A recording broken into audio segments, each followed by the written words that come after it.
뿌리며 내 모든 삶을 드리리. 날 사랑하시는 내 주님께 비바람 앞길 가리고 비바람 앞을 가리고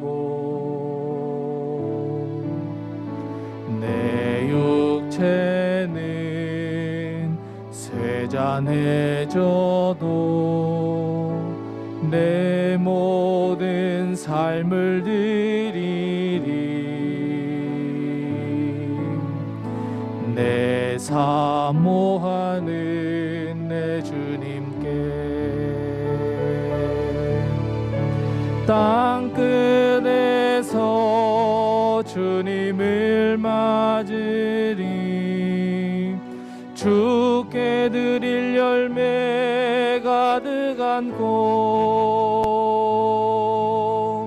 땅끝에서 주님을 외우리. 주께 드릴 노래 가득한 꽃 땅의 모든 끝 찬양하라. 주님 오실 날 예비하라. 땅의 모든 끝에서 주님을 찬양하라. 영광의 주님 곧 오시리. 다시 한번 고백합니다. 주께서 주신 동산에 주께서 주신 동산에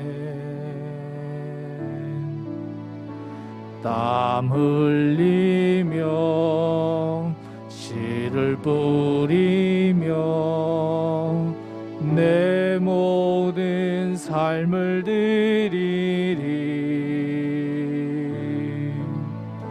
날 사랑하시는 내 주님께 비바람 앞을 가리고 비바람 앞을 가리고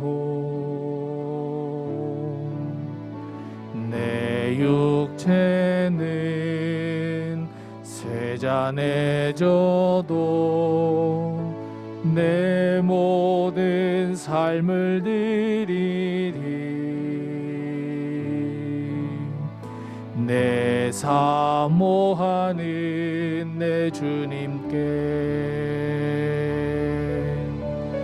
땅끝에서 주님을 맞으리. 주께 드릴 열매 가득한 꽃 땅끝에서 주님을 외우리. 주께 드릴 노래 가득한 꽃 땅의 모든 끝 찬양하라. 주님 오실 날 예비하라. 땅의 모든 끝에서 주님을 찬양하라.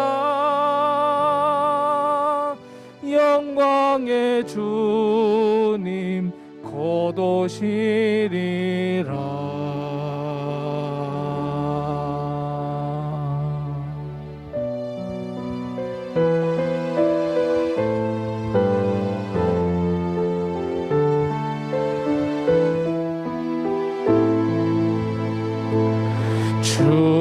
주님이 홀로 가신 그 길 나도 따라가오.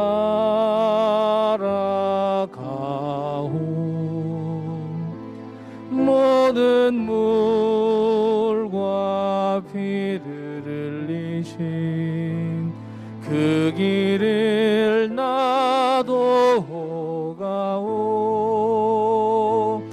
험한 산도 나는 괜찮소. 바다 끝이라도 나는 괜찮소. 죽어가는 저들을 위해 나를 버리길 바라오. 아버지 나를 보내주오. 나는 달려가겠소.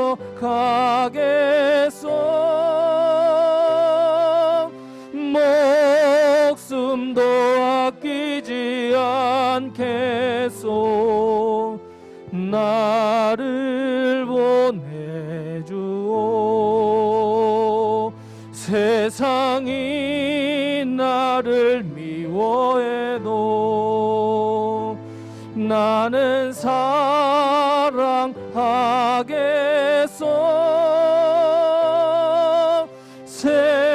세상을 구원한 십자가 나도 따라가오. 생명을 버리면서까지 나를 사랑한 당신, 이 작은 나를 받아주오. 나도 사랑하오.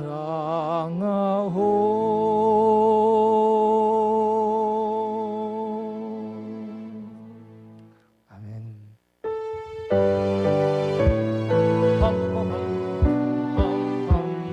옳은 길 따르라 의의 길을, 옳은 길 따르라 의의 길을, 세계 만민의 참된 길, 이 길 따라서 살기를 온 세계에 전하세. 만 백성이 나갈 길, 밤 지나서 동튼다. 환한 빛 보아라 저 빛. 주 예수의 나라 이 땅에 곧 오겠네 오겠네. 주 예수 따르라 승리해 주. 세계 만민이 나아갈 길과 진리요 참 생명, 내 창검을 우수고 다 따르라 화평왕. 밤 지나서 동튼다. 환한 빛 보아라 저 빛. 주 예수의 나라 이 땅에 곧 오겠네 오겠네. 놀라운 이 소식 알리어라. 세계 만민을 구하려 내 주 예수를 보내신 참 사랑의 하나님.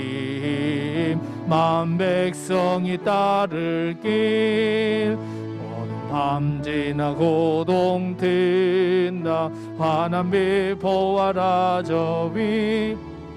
주 예수의 나라 이 땅에 곧 오겠네 오겠네. 고난 길에 치고 찾아온 길, 많은 백성을 구한 길, 모두 나와서 믿으면 온 세상이 마침내 이 진리에 살겠네. 밤 지나고 동튼다. 환한 빛 보아라 저 빛. 주 예수의 나라 이 땅에 곧 믿는 사람들은 주의 군산이 아멘. 믿는 사람들은 주의 군산이 앞서가신 주를 따라갑시다.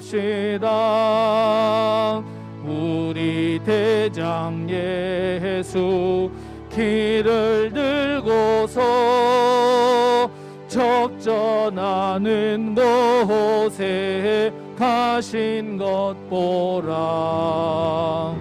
믿는 사람들은 주의 군사니 앞서가신 주를 따라갑시다. 원수 마귀 모두 쫓겨가기는 예수 이름 듣고 길이 남이라. 우리 찬송 듣고 지옥 떨리니 형제들아 주를 찬송합시다. 믿는 사람들은 주의 군사니 앞서가신 주를 따라갑시다. 세상 나라들은 멸망당하나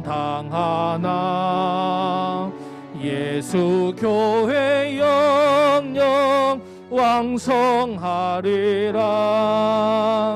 마귀 권세 감히 해치 못함은 주가 모든 교회 지키심이라.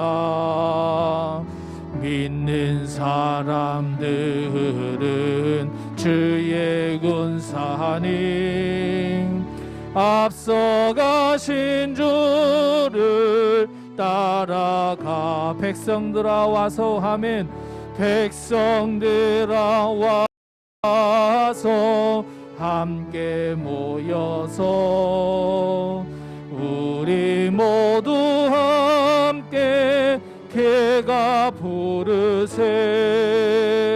영원토록 영광 권세 찬송을 우리 임금 주께 돌려보내세. 믿는 사람들은 주의 군사니 앞서가신 주를 따라갑시다.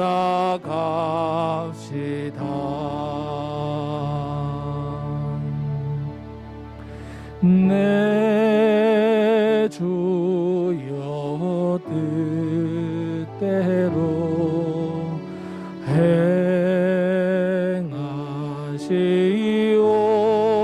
행하시옵소서. 온 몸과 영혼을 다 주께 드리니 이 세상 고락한 주 인도하시고 날 주관하셔서 뜻대로 하소서. 내 주여 뜻대로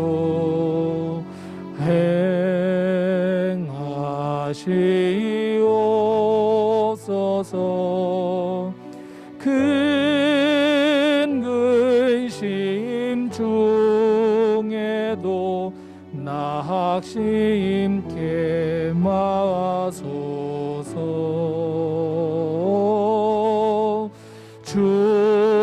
주님도 때로는 울기도 하셨네. 날 주관하셔서 뜻대로 하소서. 내 주 주여 뜻대로 행하시옵소서. 내 모든 일들을 다 주께 맡기고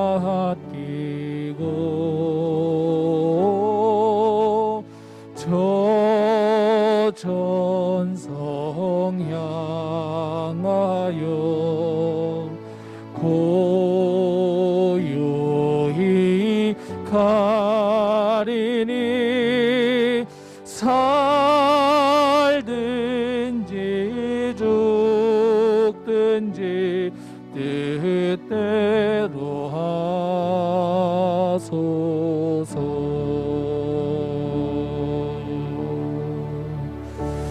우리 하나님께 묵상 기도하겠습니다. 내 주님, 주의 뜻대로 행하옵소서. 주님께서 원하시며 주님께서 인도하시는 길로 순종하며 걸어가는 저희들 되게 하시고, 오늘 하나님께 드리는 이 예배 위에 하나님께서 함께하여 주옵시고, 하나님 우리가 드리는 이 영적인 영광을 주님께서 홀로 받아 주옵소서. 우리 다 같이 함께 묵상 기도하겠습니다. 아버지 하나님, 은혜를 감사합니다.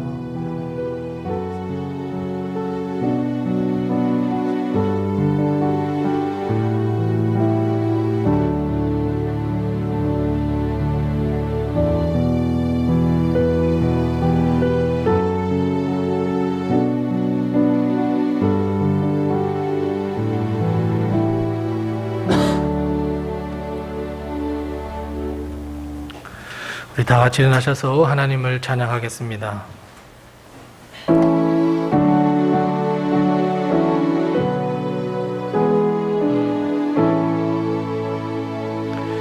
큰 영화로신 주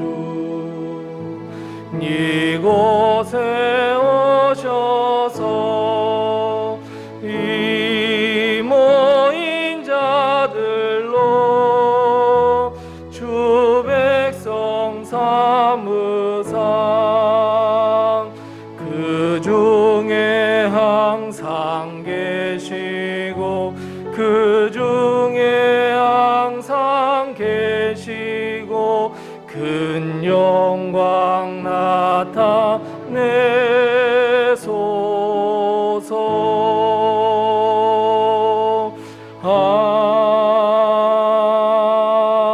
아멘. 복 있는 사람은 악인의 꾀를 따르지 아니하며 죄인의 길에 서지 아니하며 오만한 자들의 자리에 앉지 아니하고 오직 여호와의 율법을 즐거워하여 그 율법을 주야로 묵상하는 자로다. 아멘. 하나님 아버지, 은혜를 감사합니다. 오늘 주님의 날, 부활의 날, 축복의 날 맞이하여 주님 앞에 나와 예배드릴 수 있도록 하신 것을 참으로 감사합니다. 주님 앞에 우리의 모든 것을 내려놓고 오직 주님만을 바라보며 찬양과 영광과 감사와 존귀를 드리오니 오직 주님께서 홀로 받아 주옵시고 오늘 예비하신 귀한 복과 은혜를 저희에게 베풀어 주시옵소서. 예수님의 이름으로 기원하옵나이다. 아멘.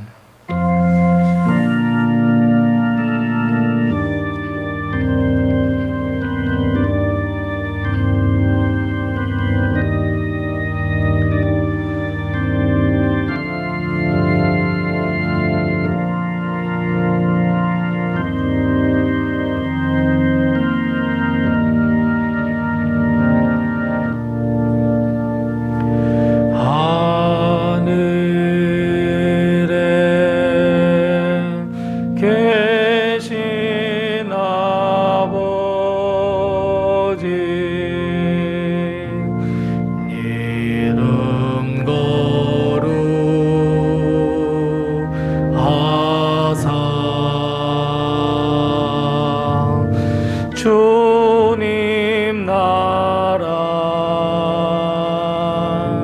임하시고 뜻이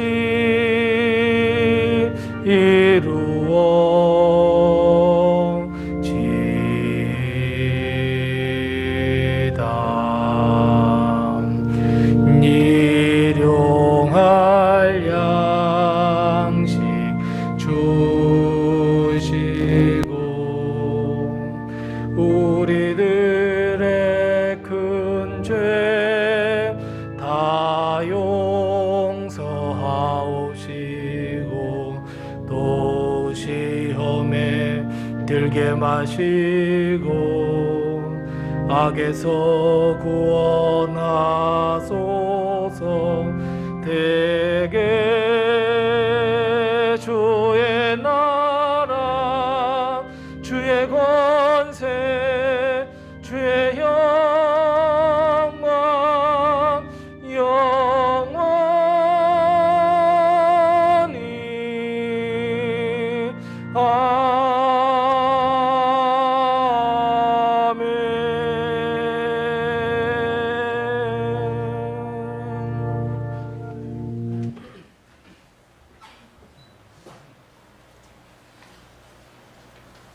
오늘도 하나님의 은혜와 도우심이 우리 교회와 또 우리 모든 성도님들의 가정에 충만하시기 바랍니다.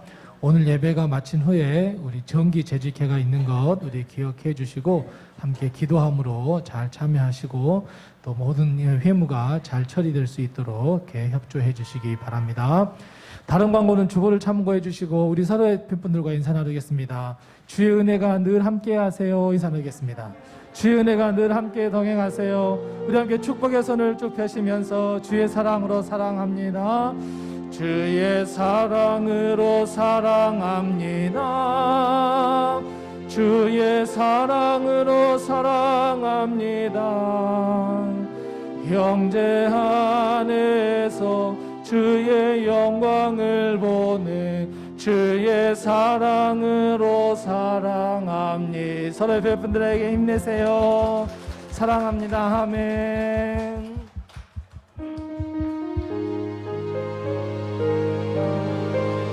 흑암에 사는 백성들아 아멘. 흑암에 사는 백성들을 보라. 수많은 면신 멸망하겠네. 그 누가 갈까 주의 복음 들고 생명을 구원하는 곳으로.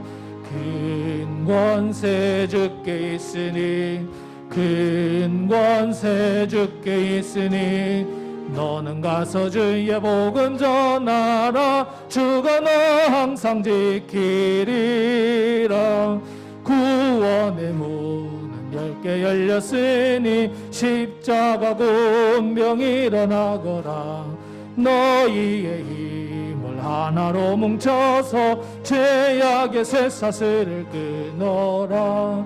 큰 권세 주께 있으니 큰 권세 주께 있으니 너는 가서 주의 복음 전하라. 주가 너 항상 지키리라.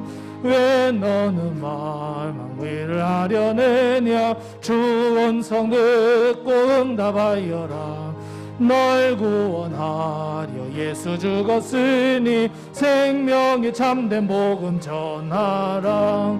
큰 권세 주께 있으니 큰 권세 주께 있으니 너는 가서 주의 복음 전하라. 주가 너 항상 온천한 만민 승리의 그날에 영광과 찬송 주께 드리네. 속죄함이 구원 받았으니 기쁘게 할렐루야 부르세. 큰 권세 주께 있으니 큰 권세 주께 있으니 너는 가서 주의 복음 전하라. 주가 너 항상 지키리라.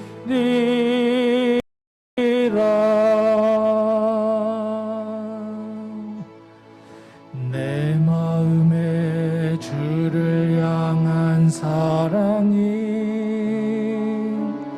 나의 말엔 주가 주신 진리로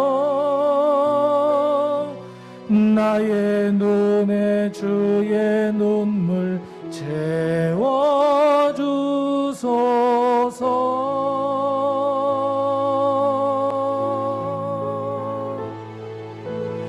내 입술에 찬양의 향기가, 두 손에는 주를 닮은 섬김이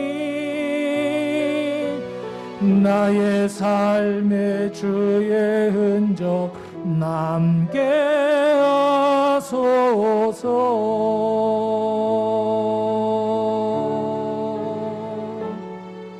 하나님의 사랑이 영원히 함께하리. 십자가의 길을 걷는 자에게, 순교자의 삶을 사는 이에게,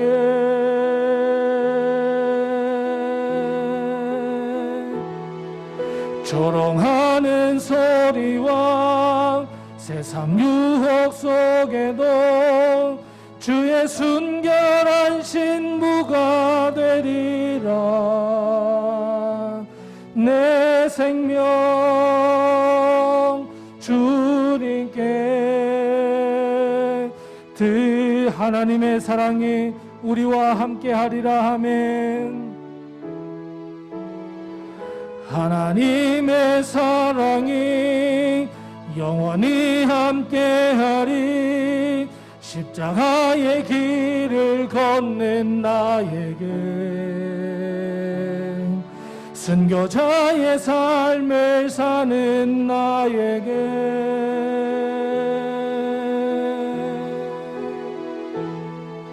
조롱하는 소리와 세상 유혹 속에도 주의 순결한 신부가 되리라. 내 생명 주님께 드리리.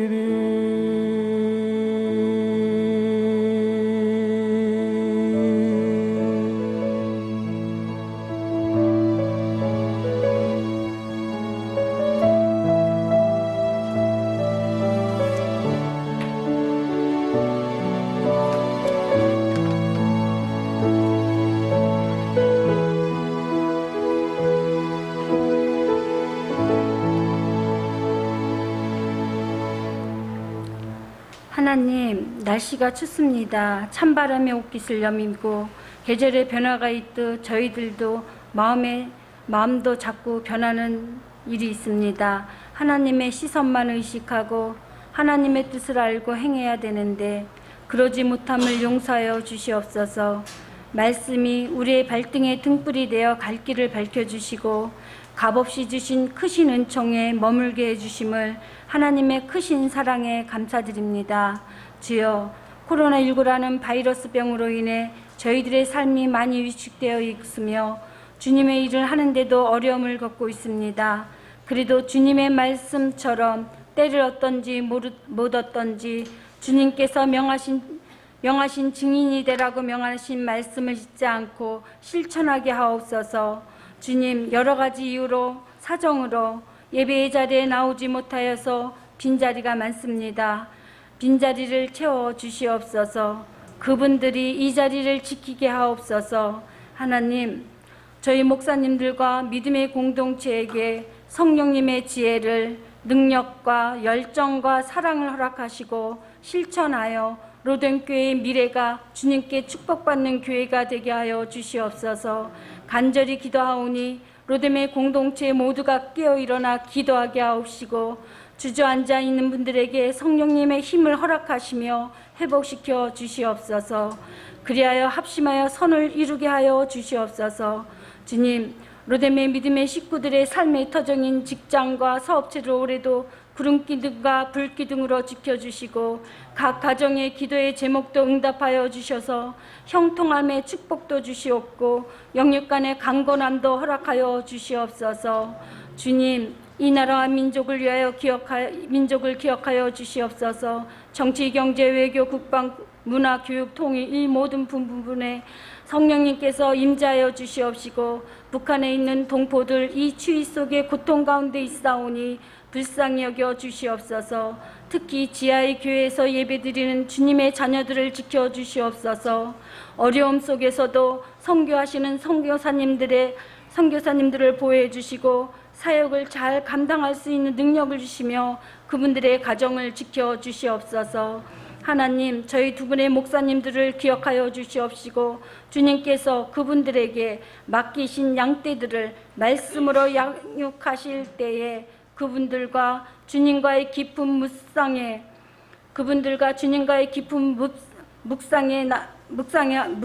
묵상하면서 만남에서의 깨달음을 전하는 목사님들로 채워주시고 성령 충만함으로 채워주시기를 간구드립니다.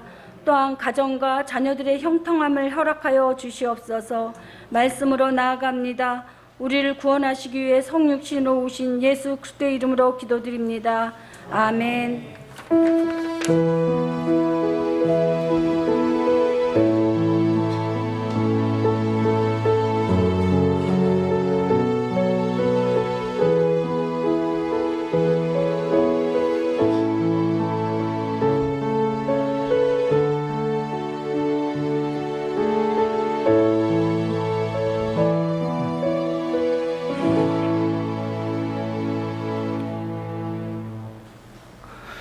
오늘 이 시간 하나님께서 우리 주시는 말씀은 신약성경 마태복음 14장 1절 말씀부터 12절 말씀입니다.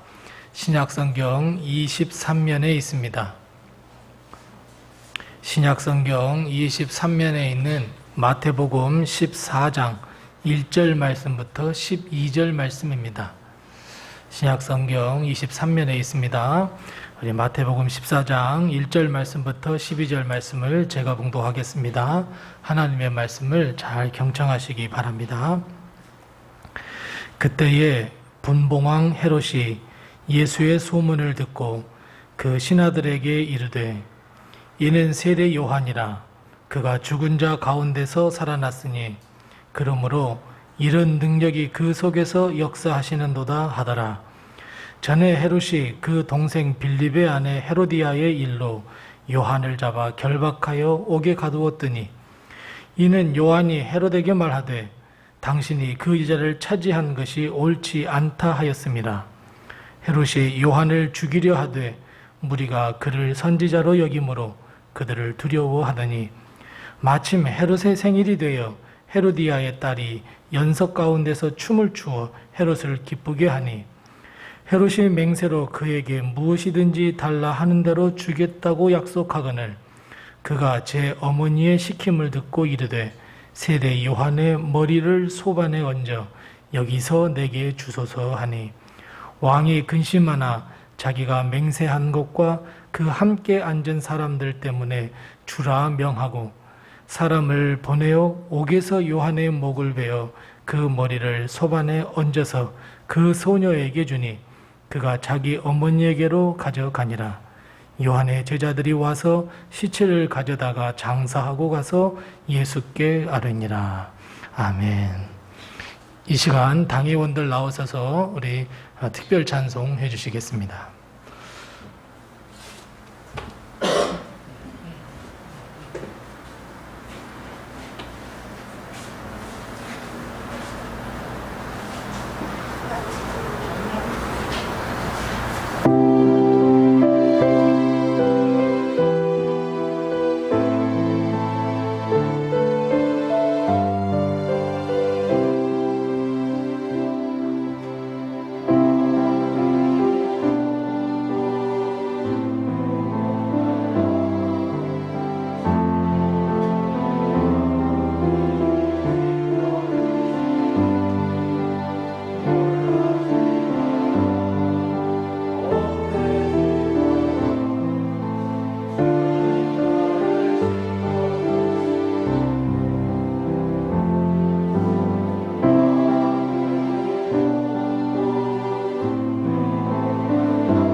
우리 당회원들을 위해서 함께 많이 기도해 주시고, 우리 당회원들이 먼저 영적으로 잘 깨어 있어야 또 교회를 위해서도 함께 기도하며 우리 성도들을 이끌고 갈 수 있습니다. 당회원들을 위해서 함께 늘 기도해 주시기 바랍니다. 오늘 하나님께서 우리 교회와 우리 성도님들의 가정에 늘 충만함과 큰 은혜로 늘 차고 넘칠 수 있도록 큰 은혜를 베풀어 주시기를 바랍니다. 우리는 누구나가 죽음이라고 하는 것을 절대 피할 수 없습니다. 지난 주간에 인터넷 뉴스 기사를 보니까 이제 머지않아서 우리 사람의 수명이 약 130년이 된다고 합니다. 그런 소식을 들었을 때 어떤 분들은 야, 내가 130살까지 사니까 너무 좋다라고 하는 분도 있을 것이고, 어떤 사람은 130살까지 어떻게 여기 살겠냐 하는 사람도 있겠지만, 어찌됐든 우리는 뭐 130살, 140살, 뭐 과학이 발달하면 발달할수록 그렇게 오래오래 살 수 있을 것 같습니다. 하지만 우리가 아무리 130살을 살아도, 140살을 살아도, 한 200살을 살아도 결국 죽음이라는 것을 맞이할 수밖에 없습니다. 죽음을 피하고 싶은 마음, 영원히 살고 싶은 마음이 아무리 간절하고 또 간절한다고 할지라도 우리는 죽음을 피할 수 없습니다. 왜 그렇습니까?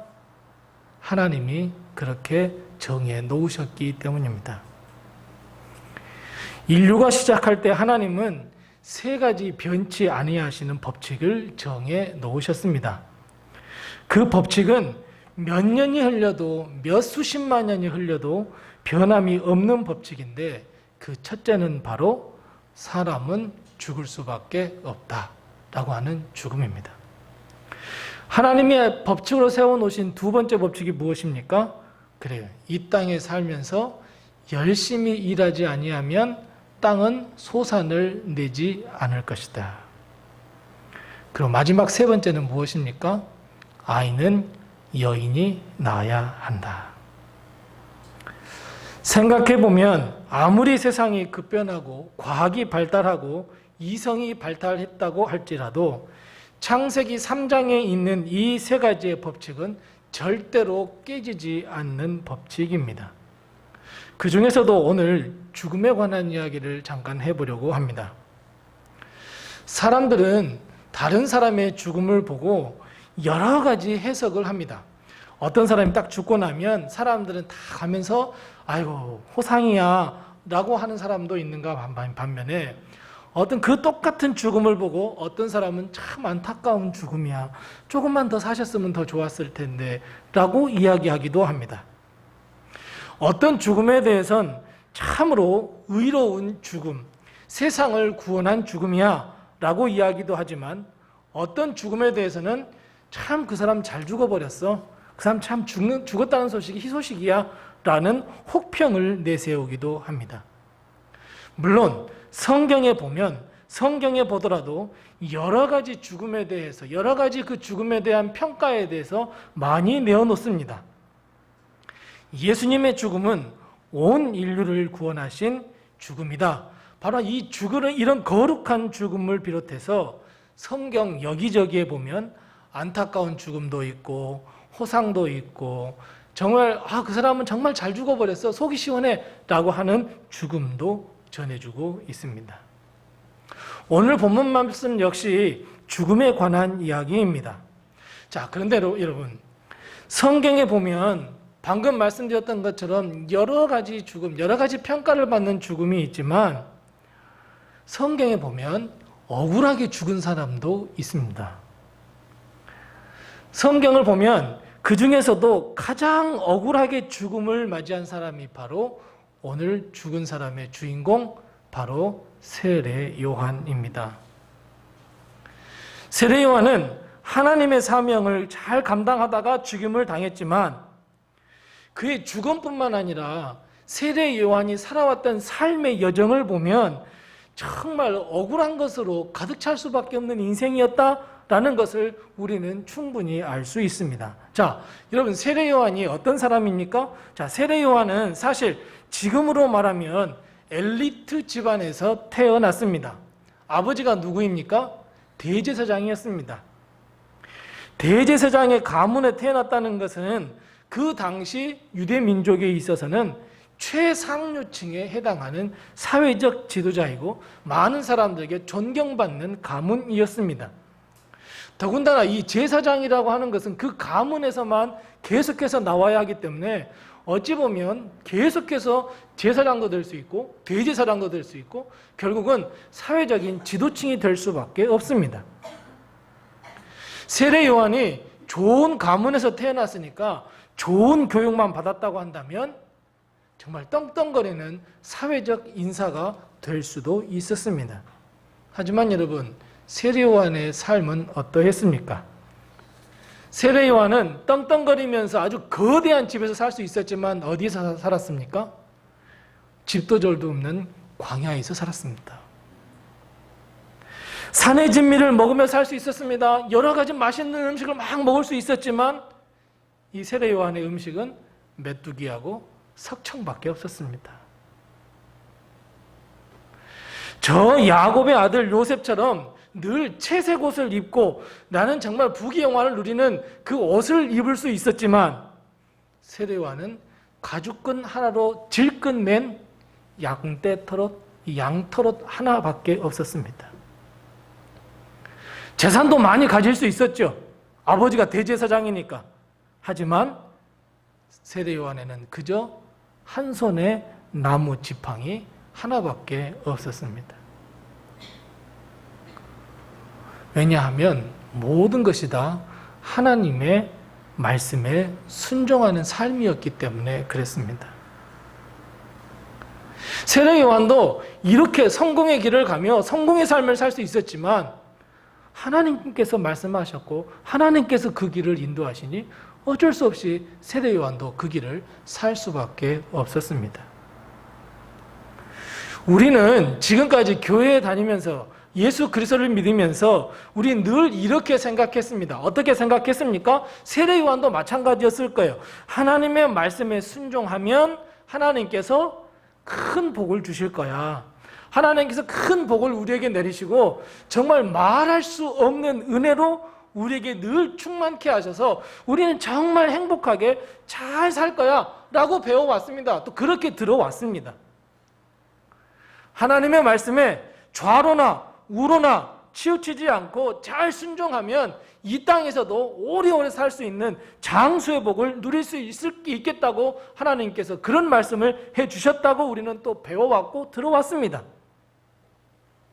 그런데 세례 요한도 그 말씀을 믿고 하나님의 말씀에 순종하면서 자신의 모든 기득권을 다 포기하고 그저 하나님의 말씀이라고 하면 무릎을 꿇고 순종하고 하나님의 말씀을 선포했는데 결국 세례 요한의 최후는 참수였습니다. 또 몇 살이에요? 30대 초반입니다. 이건 아무리 생각해보고 아무리 생각해보아도 억울한 죽음입니다. 하나님이 주신 축복 그 어느 것 하나 누리지 못하고 처참하게 죽음을 맞이했다는 것, 정말 어처구니 없는 일이고 정말 어처구니 없는 억울한 죽음일 수밖에 없습니다. 차라리 세례 요한이 예수님처럼 한 30살까지 자기 마음대로 살다가 회개하고 돌아와서 하나님의 말씀을 선포했다고 그러면 덜 억울할 텐데 라고 생각할 정도입니다. 근데 이건 우리도 마찬가지입니다. 세례 요한뿐 아니라 우리도 마찬가지입니다.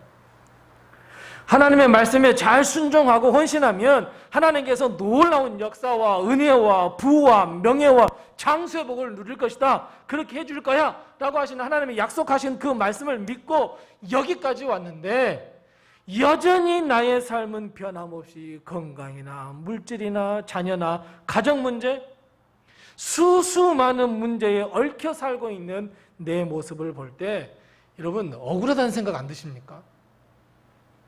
한 달, 두 달도 아니고 1년, 2년도 아니고 내가 예수 그리스도를 믿고 난 그 이후로부터 목사님들, 장로님들, 권사님들, 믿음의 선배들이 계속해서 하나님께 헌신하고 하나님 말씀 잘 듣고 하나님 말씀 순종하면 큰 복을 받을 거라고 늘 그 말씀을 들어서 나는 순종했는데 여전히 나의 삶은 똑같다는 것, 여러분 억울하다는 생각 안 드십니까?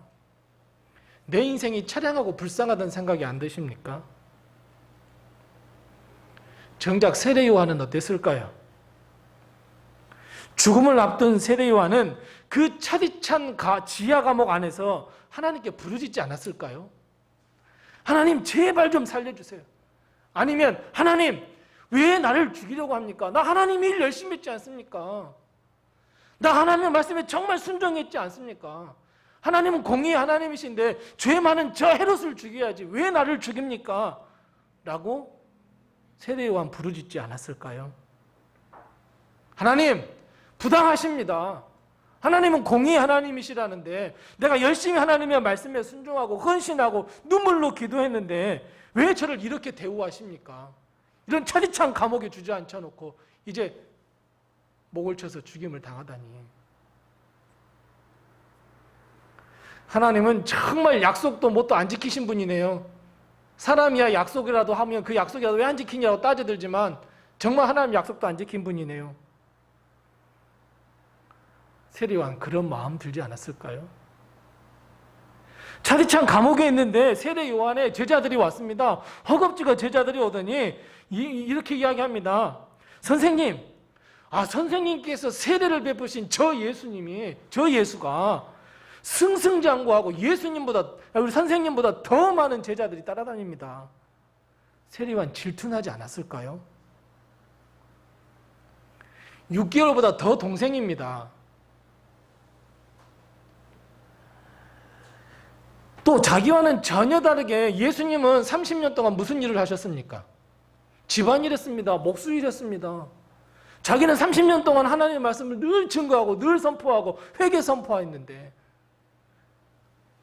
근데 갑자기 예수님이 나타나더니 예수님께 더 많은 제자들이 따라다니고 나는 점점 잊혀져 가고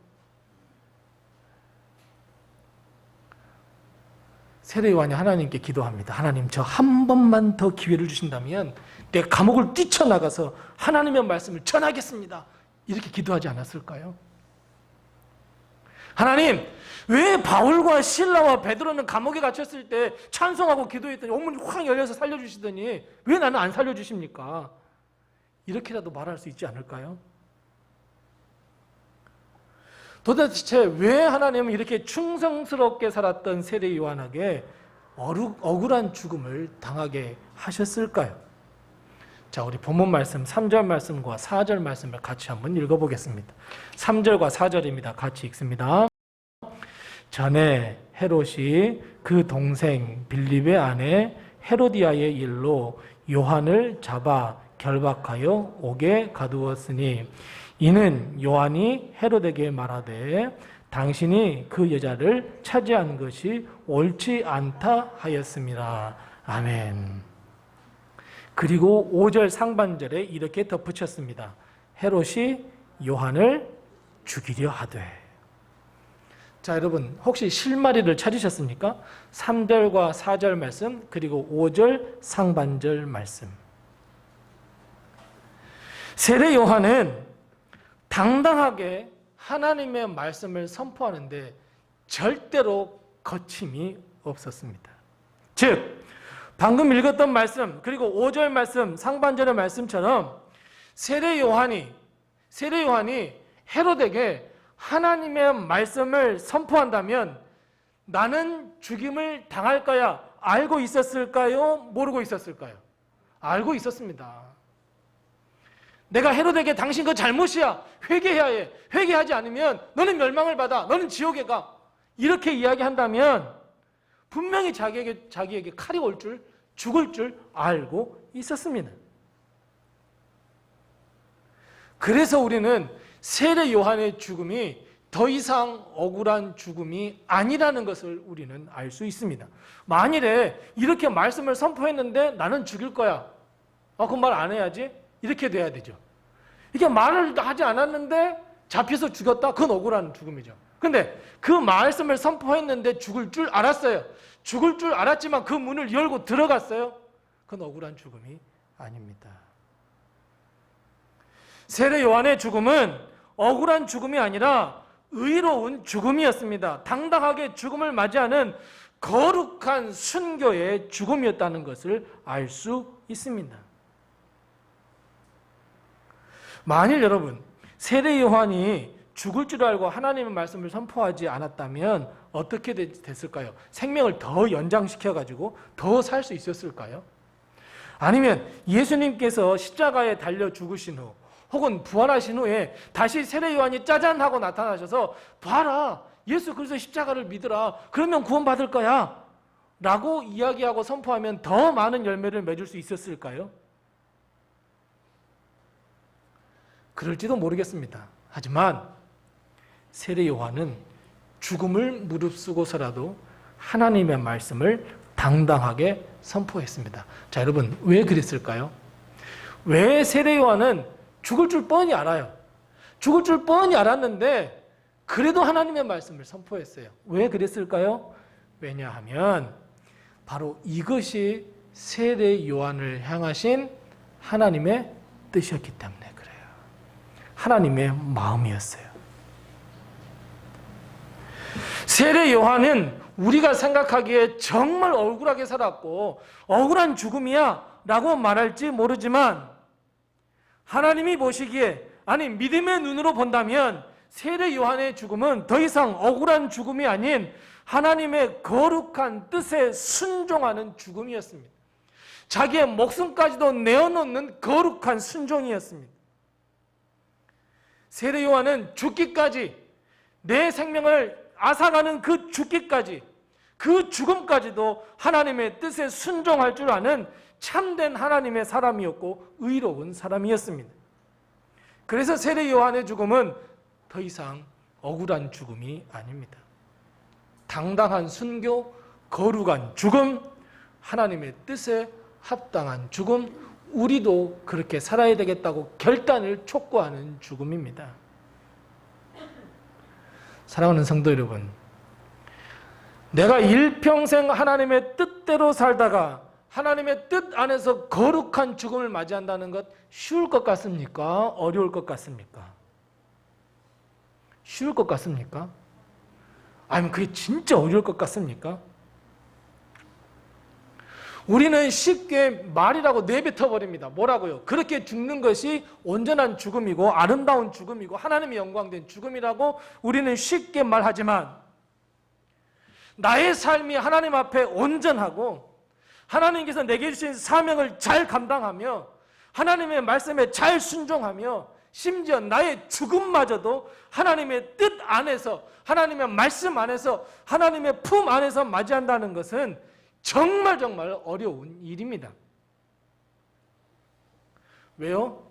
하나님의 뜻대로 사는 것을 보면 참 어리석다고 생각하기 때문에 그래요. 하나님의 뜻대로 살면 세상에 도태되어집니다. 뒤처진다고 생각합니다. 얍삽얍삽하게 이렇게 살아야지, 조금씩 죄도 저질러 가면서 조금 더 악을 좀 행하면서 다른 사람을 조금 짓밟아 가면서 그렇게 해야 성공하지 라는 생각이 우리 속에 있기 때문에 그래요. 착하게 살아봐 다른 사람한테 이용만 당할 뿐이야, 이런 생각이 우리 마음에 자리 잡고 있기 때문에 그래요. 착하게 살아봐 너만 손해야, 우리는 이렇게 생각합니다. 그래서 우리는 하나님의 뜻을 행하는데, 하나님의 말씀을 순종하는데 주저합니다. 세례 요한처럼 당당하게 죽을 줄 알지만 하나님의 말씀을 선포하고 하나님의 말씀대로 살아야 되지만, 우리는 이러저러 그러한 생각 때문에 하나님의 말씀을 선포하는 것 주저하고 하나님의 말씀대로 산다는 것 주저하고 하나님의 말씀에 순종하는 것, 하나님의 뜻이 무엇인지도 아예 묻지도 않습니다. 왜냐하면 순종하지 않기 때문이에요. 하나님의 말씀에 순종한다면 놀라운 복이 우리에게 임할 것이라는 그 믿음도 갖고 있지만 그 믿음을 단 한 번도 경험한 적이 없기 때문에 자신이 없습니다. 그러니까 하나님의 뜻대로 살면 무조건 손해입니다. 그래서 여러분, 그럼에도 불구하고 우리는 이제 남은 우리의 평생과 남은 우리의 평생의 삶을 하나님의 뜻에 순종하는 삶, 하나님의 말씀에 순종하는 삶을 살아야 합니다. 그것이 하나님께서 우리에게 맡겨주신 사명이기 때문에 그렇습니다. 세례요한은 하나님의 뜻, 하나님이 주신 사명을 위하여 전심전력을 다하는 삶을 살았습니다. 세례요한을 향한 하나님의 뜻, 즉 하나님의 사명이 무엇입니까? 무엇이냐면 예수님께서 이 땅에 오시기 전에 그 길을 예비하고 그 첩경을 평탄케 하는 사명이었습니다. 세례요한이 예수님께서 부활하시고 난 다음에 다시 짠하고 나타나서 회개의 말씀을 선포하라는 것이 세례요한을 위한 사명이 아니었습니다. 예수님께서 오시기 전에 예수님께서 말씀을 선포하며 십자가를 지고 걸어갈 그런 길을 예비하고 준비하는 것이 세례요한의 사명이었습니다. 즉 세례요한의 사명은 예수님 오시기 전에 대한 예언입니다. 세례요한은 예수님께서 오시면 이 땅에서는 자신의 사명을 다 했습니다. 다 끝났습니다. 예수님의 그 길을 예비하고 첩경을 평탄케 하라는 그 사명을 가지고 있었기 때문에 세례요한은 광야에서 거침없이 회개를 선포하고 하나님의 말씀을 선포했습니다. 우리가 알다시피 구약의 말라기 이후에서부터 예수님께서 이 땅에 오시기까지, 아니 정확히 말하면 세례요한이 하나님의 말씀을 듣고 하나님의 말씀에 순종하여서 회개를 선포하기 전까지는 하나님은 도무지 어떠한 말 한마디도 말씀하지 않은 흑암의 권세에 눌려 살았던 그 시대가 바로 세례요한의 시대였습니다. 하나님은 아무 말씀도 하지 않으셨습니다. 어두움과 흑암과 고통 가운데 있었습니다.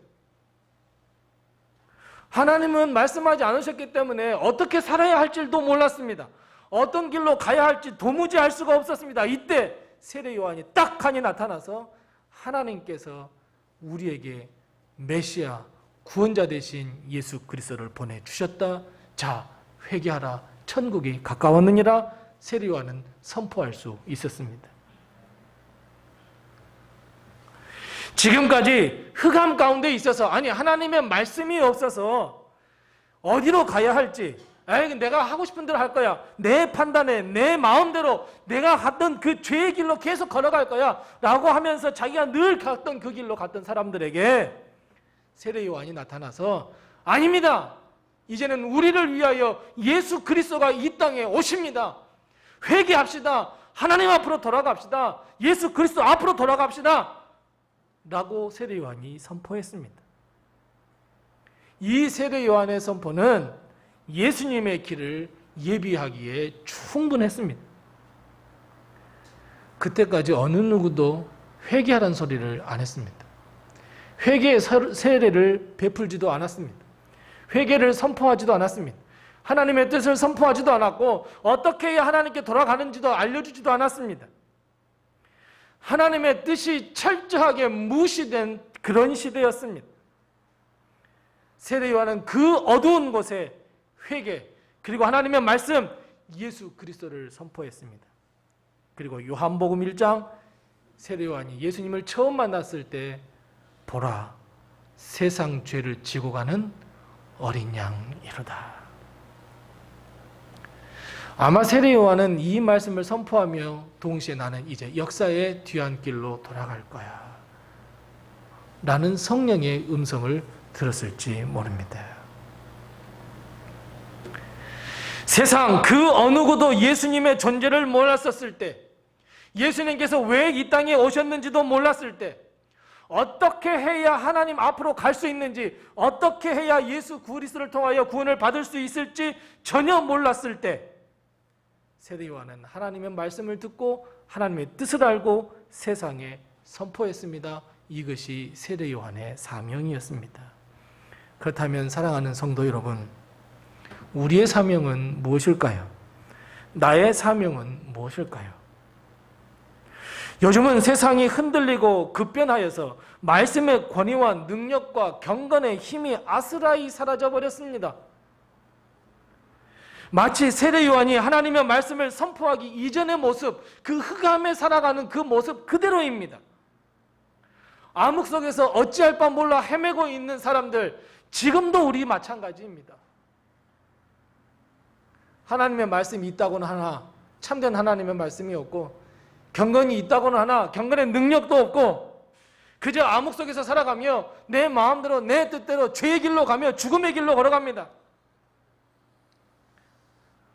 하나님의 사명, 하나님의 말씀, 이 모든 하나님의 이 거룩한 무기들은 내 자신의 행복과 즐거움과 쾌락 뒤로 밀려버렸습니다. 그런 시대에 우리는 살아가고 있습니다. 세상이 점점 더 어두우면 어두워질수록, 더 깊어지면 깊어질수록, 흑암이 더 짙어지면 짙어질수록 예수님의 재림은 더 가까이 오고 있다는 것, 우리는 깨달으며 인식하며 살아야 합니다. 그럼 이럴 때 이 시대에 누가 필요하겠습니까? 다시 오실 예수 그리스도의 그 길을 예비하고 첩경을 평탄케 해야 할 이 시대에 세례 요한이 필요하지 않겠습니까? 바로 이 시대의 세례 요한이 우리가 되어야 합니다. 하나님의 뜻에 순종하여 하나님의 사명을 위하여 하나님의 사명의 삶을 살면서 의미 있는 인생을 살아야 되지 않겠습니까? 일주일에 한 번 교회에 나오셔서 예배 드렸습니다. 이것이 의미 있는 인생일까요? 하나님이 보시기에 참 잘했다 박수 쳐줄까요? 아무리 목을 터져나면서 하나님은 세례 요한처럼 이 시대에 하나님의 사명을 좀 다하며 살아라, 의미 있는 인생을 살아라, 어차피 한 번 사는 인생 행복과 즐거움, 그래 그건 내가 다 보장해 줄 테니 하나님께서 주시는 이 사명을 제발 좀 잘해라, 의미 있는 인생을 살아라, 하나님의 나라와 하나님의 영광을 위해 삶을 살아라 늘 말씀하시지만 우리는 그게 먼저가 아닙니다. 내 쾌락이 먼저입니다. 나의 즐거움이 먼저입니다. 누가 나를 조금만 뭐 하면 거기만 있어? 딴 데 가버립니다. 저 상처받았어요. 얼마나 마음 아픈 일인지 모릅니다. 하나님의 사명은 여기 있는데, 하나님의 말씀과 하나님의 뜻은 여기 있는데, 이 시대의 세례 요한이 되라고 늘 다그치고 있는데 우리는 스스로가 바리새인처럼 자처해서 살아갑니다. 대제사장처럼 자처해서 살아갑니다. 하나님의 말씀에 묵상도 없이 선포합니다. 이것이 하나님의 말씀이라고. 하나님이 보시기에 얼마나 가짜겠습니까?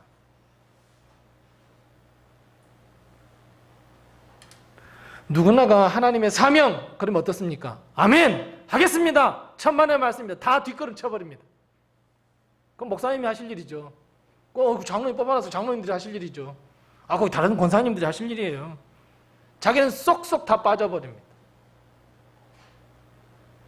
하나님께서 이미 사명을 주셨다는 것은 이미 그 사명을 잘 감당할 수 있도록 능력과 권세와 권능을 주셨는데 우린 전혀 사용하지 않습니다. 하나님의 사명입니다. 하나님의 말씀입니다. 그냥 주저앉아 버립니다. 안 합니다. 목사님, 이런 이 바쁜 시대에 교회 나와준 것만 또 감사하게 생각하세요.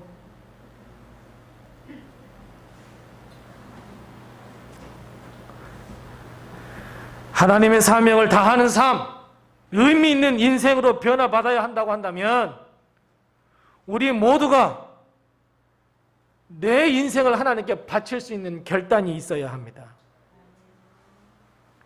여러분, 의미 있는 삶을 삽시다. 선교합시다. 전도합시다. 하나님의 말씀을 선포합시다. 이렇게 하나님의 영광을 위해 삽시다 라고 한다면 다 누구든지 그럽니다. 목사님, 저 인생을 좀만 더 즐기며 살다가 돌아오겠습니다. 어느 때요? 하나님의 사명보다도 우리의 행복과 즐거움과 초점에 맞춰주는 삶을 하루하루 살려고 합니다. 요즘 사명 이야기하면 또 사명 이야기. 좀 복 좀 이야기 좀 하시지. 좀 은혜 좀 이야기 좀 하시지. 내가 요만큼만 믿어도 구원받는다고 이야기하시지. 목사님, 이렇게 좋은 시대, 예수 믿기 편한 시대에 무슨 사명을 이야기합니까? 목사님, 인생은 한 번뿐입니다. 저 열심히 좀 즐기며 살겠습니다. 우리 애들과도 이렇게 재밌게 좀 살고 싶습니다.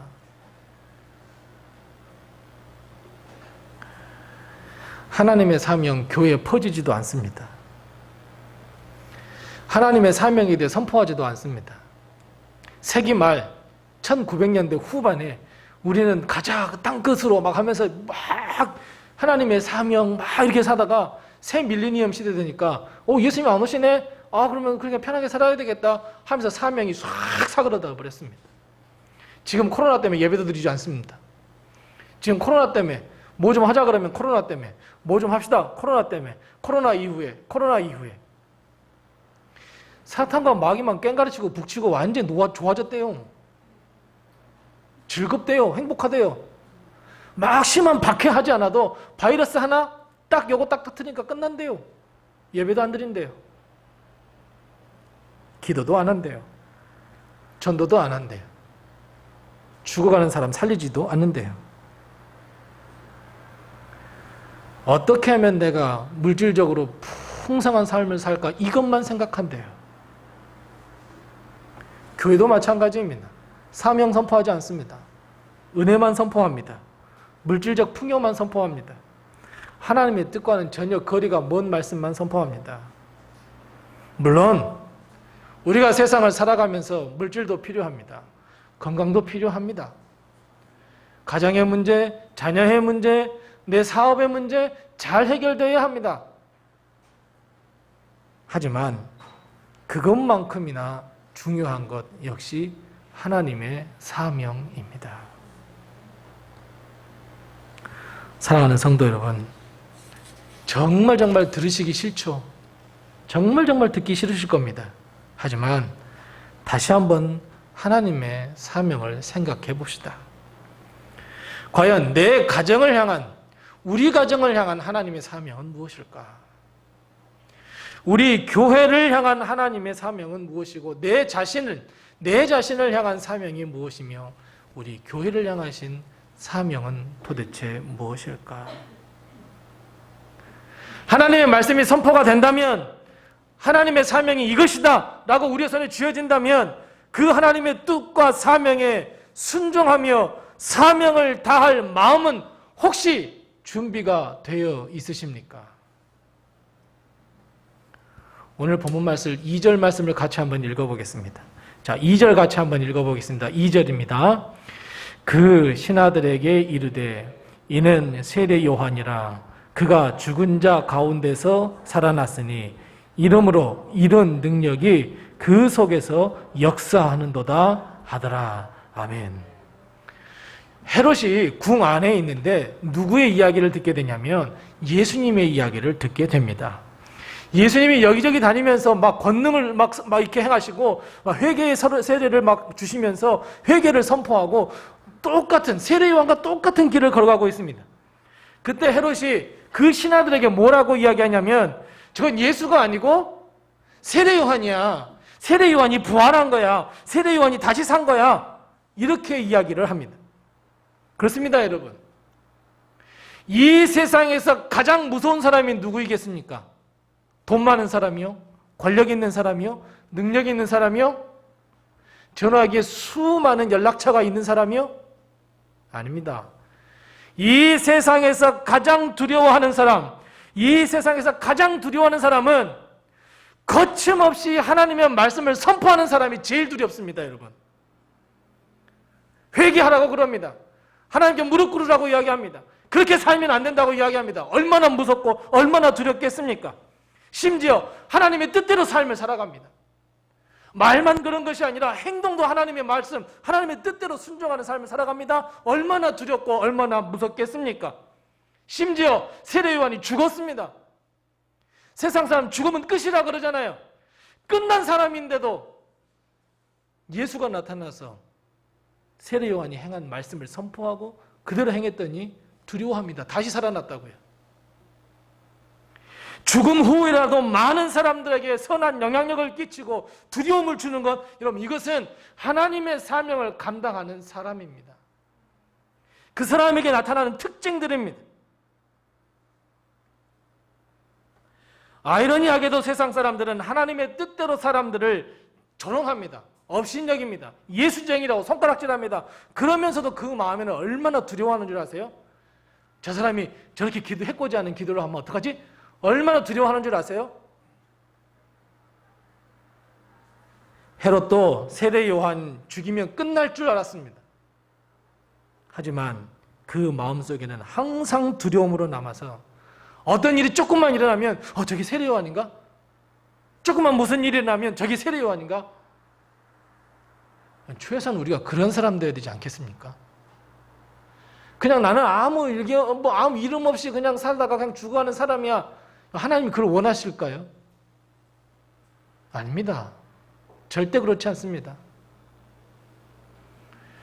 내 바운더리, 즉 내가 알고 있는 모든 관계를 가지고 있는 모든 사람들에게 하나님의 말씀을 선포하고 내가 진정 하나님의 사람임을 드러낼 때 이 사람들에게는 선한 영향력을 끼칠 뿐만 아니라 죽어서도 참 그 사람의 죽음은 안타까운 죽음이야.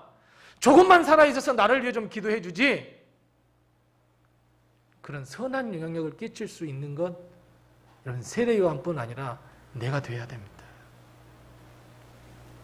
내가 죽어있는데 장례식에서 속으로 아이고 잘 죽었어, 저 사람 빨리 잘 죽었어야 해, 이런 말 드려야 되겠습니까?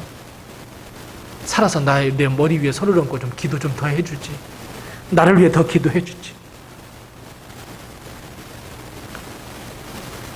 그렇게 살기를 원하신다면, 그런 인생이 되려고 한다면 하나님의 사명과 하나님의 말씀에 잘 순종해야 합니다. 사랑하는 성도 여러분, 내가 죽은 후에 사람들은 우리의 죽음을 보면서 뭐라고들 이야기할까요? 헛된 삶을 살다가 죽은 사람이야 라는 말 하지 않을까요? 아니, 죽음은 이제 그만일까요? 아니면 정말 의로운 죽음이고 평생 하나님의 뜻대로 살더니 정말 하나님의 은혜 가운데에서 하나님께 부르심을 받았구나, 여러분 이런 말을 들어야 하지 않을까요? 그래서 여러분, 예수 그리스도를 믿는 우리는 예수님께서 지신 그 십자가를 질 수 없지만 예수님께서 우리에게 주신 그 십자가를 지고 예수 그리스도를 따라가야 하는 참된 제자가 되어야 합니다. 하나님이 주시는 그 사명의 십자가를 지고 예수님의 뒤를 묵묵히 예수님을 따라 걸어가는 참된 제자가 되어야 합니다. 사랑하는 성도 여러분, 참된 제자가 제발 다 되시기 바랍니다. 세례 요한처럼 살다가 세례 요한처럼 당당하게 죽음을 맞이하는 우리네 인생, 의미 있는 인생, 많은 사람들에게 선한 영향력을 주는 인생이 되어야 되지 않겠습니까? 여러분, 요즘 세상을 한번 둘러보십시오. 하나님의 사명을 위해 헌신하는 사람들을 찾아보기 힘든 때가 되어버렸습니다. 하나님의 사명, 그 하나님의 사명이라고 하면 먼지 펄펄하는 뒷 마구간에다가 탁 던져버리고 내 마음대로 살아가는 사람들이 얼마나 많은지 모릅니다. 하지만 우리는 이제 예수님의 참된 제자로서 거듭나야 합니다.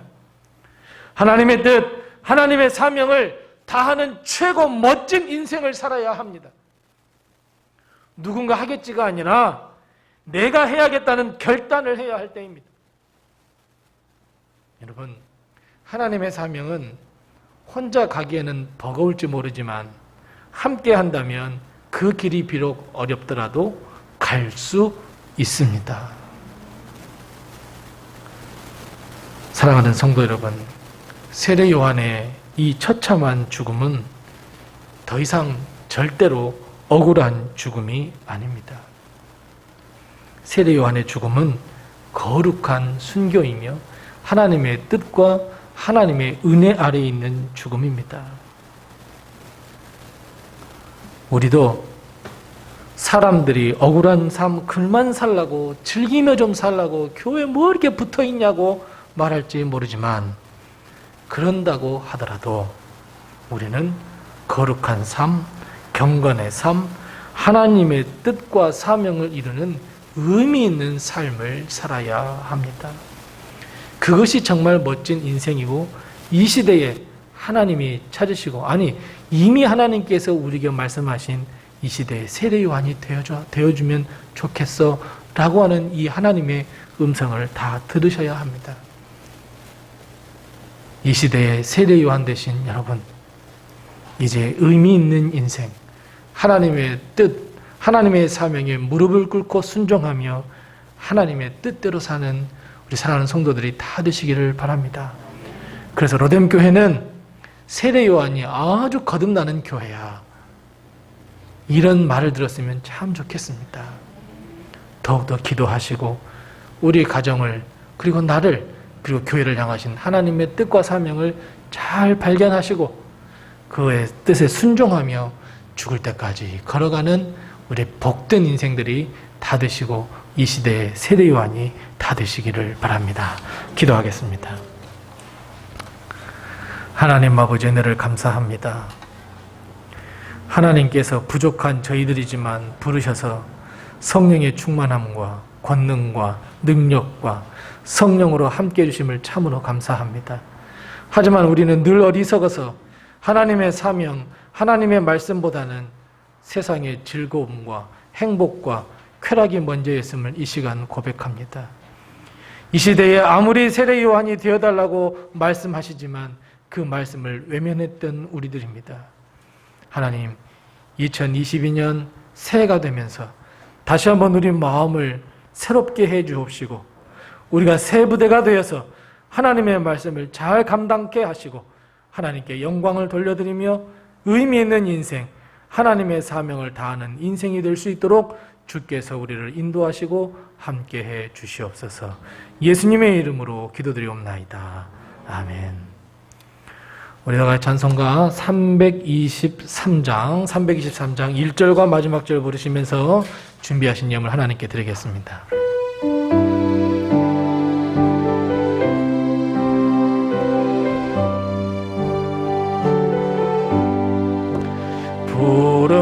부름받아 나선 이 몸 어디든지 가오리다. 괴로우나 즐거우나 주만 따라 가오리다. 이름 없음 누구리까 죽음인들 막으리까 어느 누가 막으리까 죽음인들 막으리까 존귀 영광 모든 권세 주님 홀로 받으소서. 멸시천대 십자가는 제가 지고 가오리다. 이름 없이 빛도 없이 감사하며 섬기리다. 이름 없이 빛도 없이 감사하며 섬기리다.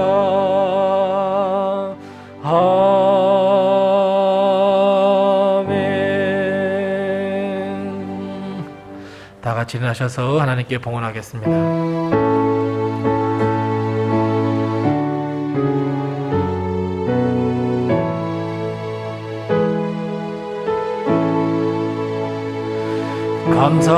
감사하라 내 영혼아,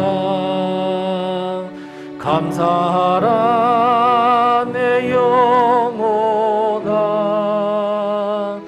내 속에 있는 것들아 다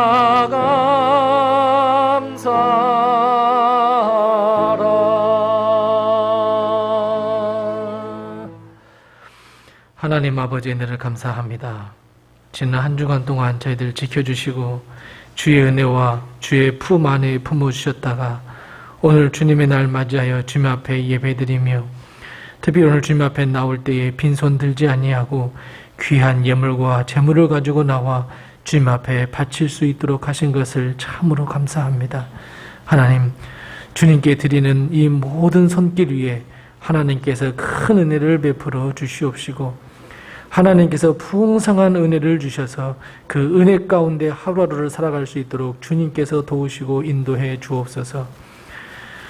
하나님의 것인 줄 알고 11조에 물들인 손길들 기억하셔서 하나님께서 약속하신 대로 갑제대 복을 허락해 주시옵시고 어려운 가운데서도 힘든 가운데서도 지켜주시고 인도해 주시고 함께 하신 그 은혜에 감사하여 감사에 물들인 손길들을 기억하시고 하나님께서 복을 내리어 주시어서 감사할 것이 더 많은 인생으로 변화받을 수 있도록 하나님께서 복을 허락해 주시옵시고 땅끝까지 복음을 증거하라 하신 주의 말씀에 순종하여 선교에 물들인 손길들 기억하시되 무엇보다도 드리는 자의 기도를 응답하여 주시어서 이제 이 예물이 생명을 살리는 그 일에 쓰임받을 수 있게 도와주옵시고 선교하고 전도하는 데 쓰임받을 수 있도록 복의 복을 더하여 주옵시고 내 이웃을 내 몸과 같이 사랑하라 하신 주의 말씀에 순종하여 구제헌금 드린 손길들 기억하시되 저들의 기도를 응답하여 주셔서 예물이 쓰이는 곳에 예수의 사랑이 드러날 수 있도록 주님께서 도와주옵시고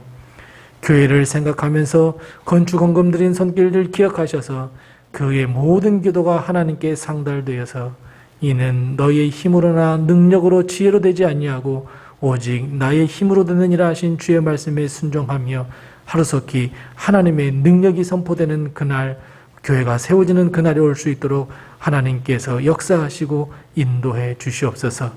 하나님, 매일매일 예배하는 삶을 살기 위하여 1000번제를 결단하고 1000번제를 드린 손길들 기억하여 주셔서 하나님께서 솔로몬에게 나타나셔서 그의 기도와 그의 소원을 응답하셨던 것처럼 1000번제 드리는 우리 모든 성도들의 기도와 간구와 소망을 하나님께서 응답하시는 귀한 축복과 은혜를 허락해 주시옵소서.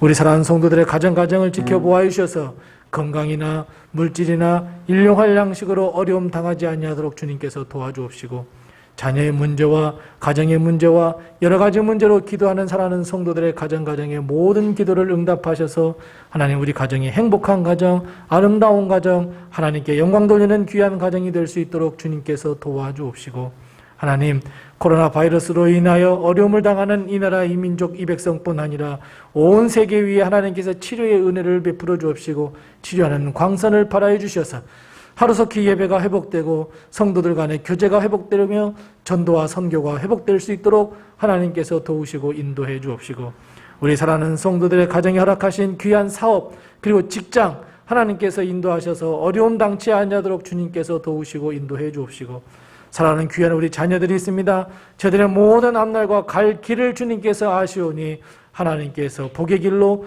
은혜의 길로 허락하셔서 저들이 승승장구하는 귀한 삶을 살기에 부족함이 없도록 주님 도우시고 인도해 주시옵시고 하나님의 교회 주님께서 세워주셨사오니 우리 로뎀 교회가 많은 영혼들을 구원하는 구원의 요람이 되게 하여 주옵시고 하나님의 말씀이 선포되는 귀한 교회가 될 수 있도록 주님께서 도우시고 인도해 주옵시고 하나님 예배 후에 재직회가 있습니다. 하나님께서 함께 하셔서 재직교회에도 하나님께서 능력으로 하나님의 선한 길로 인도하시고 함께하여 주시옵소서.